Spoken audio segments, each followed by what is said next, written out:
Shout out to G-Man Boxing.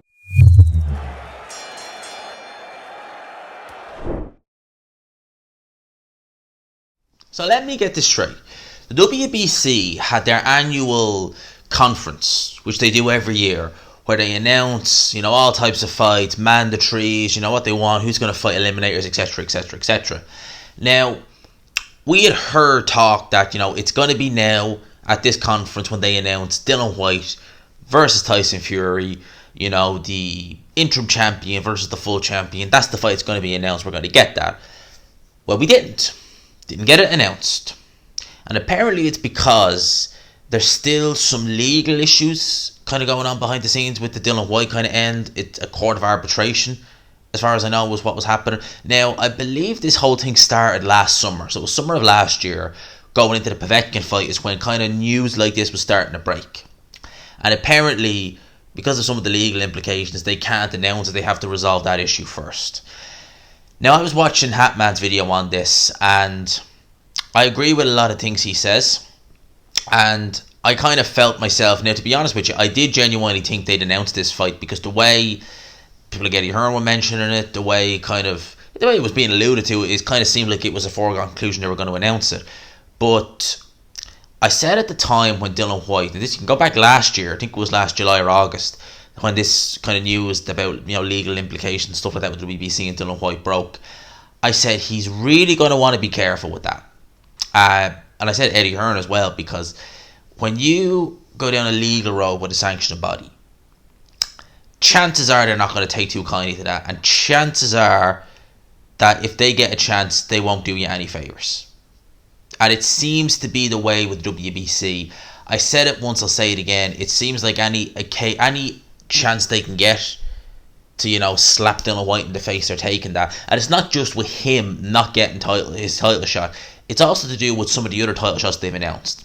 Like, for example, I think it was August of this year, was when Dillian Whyte was still, looking to go down the WBC road, was, wondering when he was going to get his title shot. Then out of the blue, the WBC announced Artur Beterbiev. It's a good fight, don't get me wrong, but Artur Beterbiev versus Marcus Browne as a mandatory defence. And I was like, Marcus Browne, has he even fought in 2 years? And I go to find out, yeah, he had fought. He'd fought above the light heavyweight limit in a non-title 10-rounder. And that somehow qualifies him, and his last fight prior to that was a loss at light heavyweight, that somehow qualifies him to get a mandatory shot, no questions asked. But Dillian Whyte still can't. He is still having to jump through every single hoop. It's like that scene in The Simpsons where Homer Simpson's in Vegas, and he's lying down, on the board, and there's a guy trying to jump over all the hoops, and at the last minute Homer Simpson just pops up and he makes a holy show of it, falls and ends up hurting himself. It's kind of like that. It seems like Dillian Whyte is having to go through everything. And Hatman was saying that with Dillian Whyte, he is a fiery character. He is someone who, if he doesn't get his way, he will come just knocking at the door. That can work with some people, it won't work with others. Sullivan is the sort of guy where I myself can think that wouldn't work with him. I mean, Sullivan,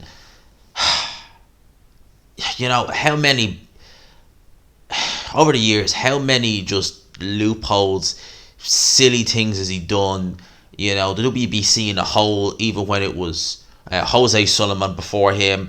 I mean, you just need to look at the history of the WBC and just where it goes back to and how many silly things that they've done.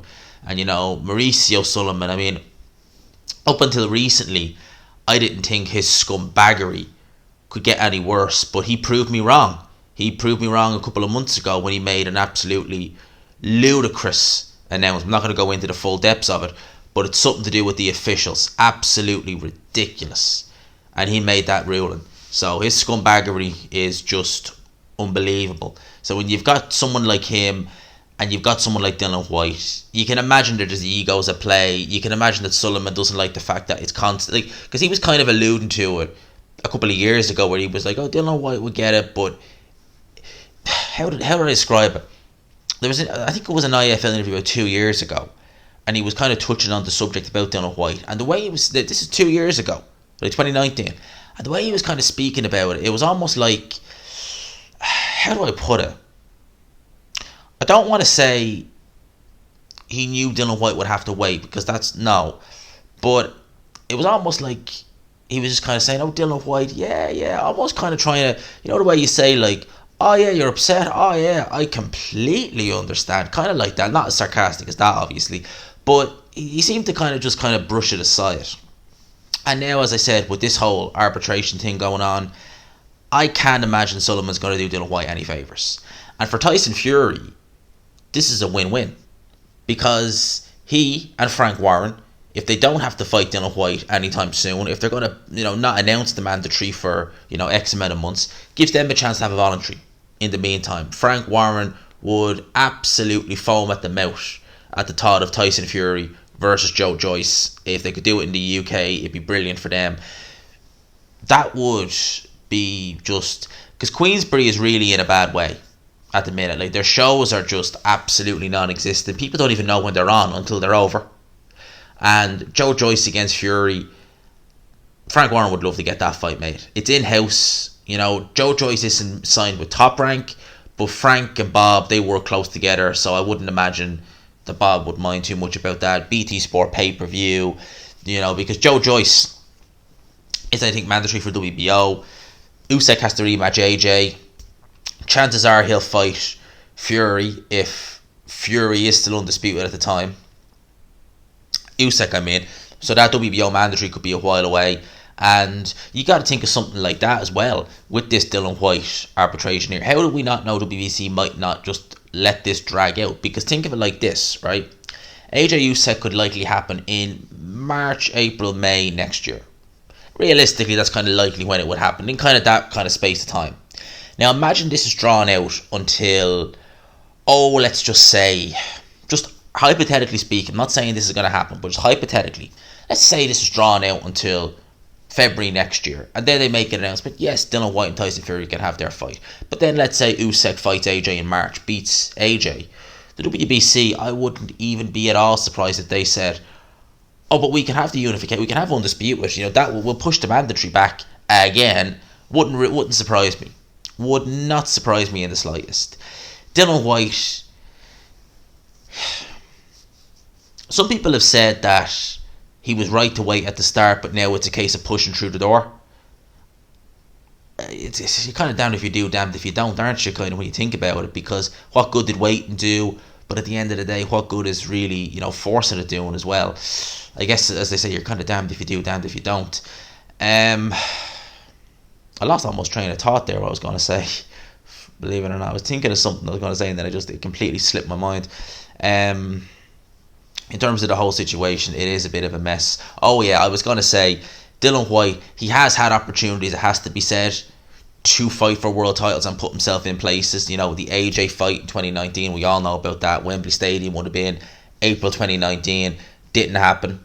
I think the money wasn't right. Dillian Whyte or something like that said, or was worse to that effect. Could have had the Kubrat Pulev fight in 2018, which would have been for the mandatory with the IBF. That ultimately went to Hughie Fury, ended up fighting Pulev, and Pulev won. And I think that was to do with a purse bid. I don't think Eddie Hearn was offered enough money to win the purse bid, so it meant, I think, the fight was going to be in Belarus or something like that. Not Belarus, where is he from? Bulgaria. So there was that. So Dillian Whyte's had opportunities to go a different path, but he seems to have been fixated on the WBC path for whatever reason. So here is the situation we find ourselves in. It's all over the place. It really is. It really truly is. Like, you got to sympathise kind of in a sense with Dillian Whyte, because he's been, going through all these hoops.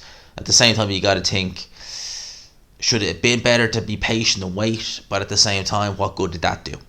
It's kind of a bit all over the shop. The WBC and Dillian Whyte at the minute, it's just bizarre. I got really nothing else to say on that now. Because people were asking me what my opinion on it was, and I said, look, when I heard that, I was like, I'm not surprised, because I seen it last night, and I was like, I'm not surprised, because Sullivan strikes me as that type of character where if you start making things difficult for him, he'll make it difficult for you. It's not going to be a case of him saying, oh, you haven't got your shot, oh, my apologies, let's give it to you straight away. He doesn't strike me as that kind of guy. If you start making life difficult and really knocking on the door, he'll just be like, mate, I'll put another door up just to keep you from getting in. That's the kind of guy he strikes me as. Anyway, that's my thoughts on that. Let me know yours in the comment section. If and when will Dillian Whyte get a shot? Do you have any sympathy for him at this stage? knowing the fact that he's had shots, well, he's had chances to fight for world titles, or do you think, no, give him a shot, the man deserves it? You announce Ilunga Makabu, you prove Ilunga Makabu versus Canelo. Why the hell can't you just sanction this fight? Let me know in the comment section. Hope you enjoyed it. Smash the like button if you did. Subscribe, of course, if you haven't already. I'll be here tomorrow at some stage to do probably a live stream. Would you go back? I haven't done a live stream in ages, so maybe Thursday we'll whack the old camera on and do one. But for now, lads and lassies, I'll talk to you.